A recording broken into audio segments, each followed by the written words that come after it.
I did that for years.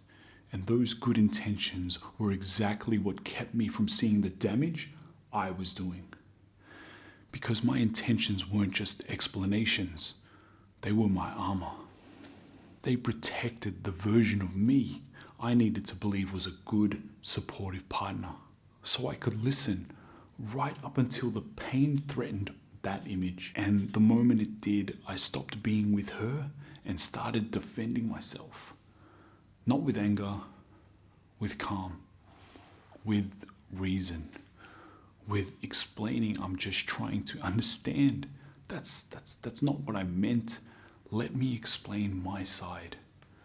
From the outside, it looked like I cared, but the moment I started explaining, presence left the room because my attention wasn't on her experience anymore.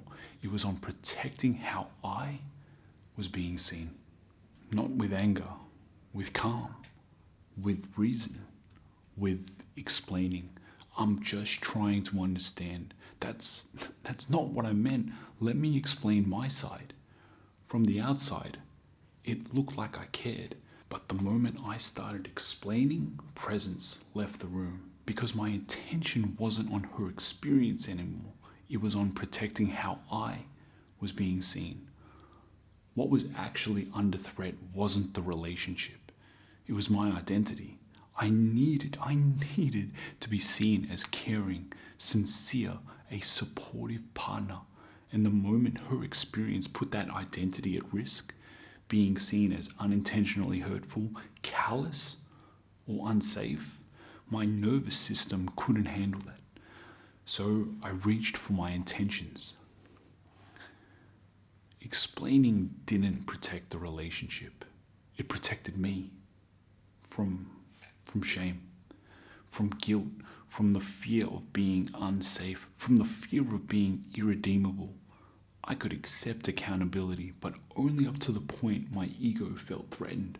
Beyond that, I couldn't go any deeper. It was too painful. And every time I defended my intentions, something changed in her. She felt unseen, unsafe, unheard. Not because I didn't care, but because my need to be seen as a good man mattered more than her experience. Over time, she stopped bringing things to me, not dramatically, quietly. Holding on to my intentions cost me trust. It cost emotional safety, and eventually, it cost the relationship itself. I didn't understand the full cost until it was already too late to undo it. By the time I could see clearly, the damage was too deep for repair. And that's a lot of truth. And that's a truth a lot of men don't want to face. Looking back, she didn't need my explanations. She needed something much simpler. I'm sorry I hurt you. I shouldn't have done that. Your feelings matter to me. But I couldn't say those words yet, because saying them meant fully seeing myself without armor. Relationships are mirrors, and her pain was showing me parts of myself I didn't want to admit were there. Growth didn't begin when I explained myself. It began when I stopped hiding from what hurt to see. That realization broke something in me. Even now, I still feel the urge to reach for my intentions. When I'm misunderstood, that urge doesn't disappear, but it no longer drives me.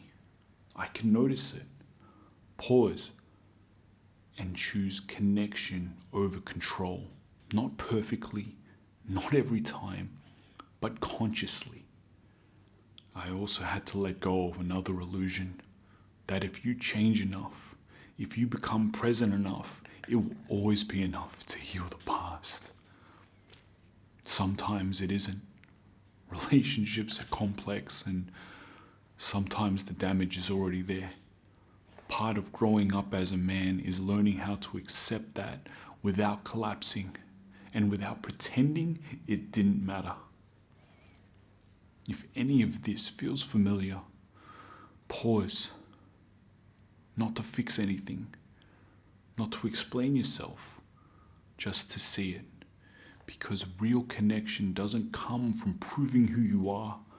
It comes from being willing to see yourself clearly, even when it cost you the story you wanted to believe about yourself.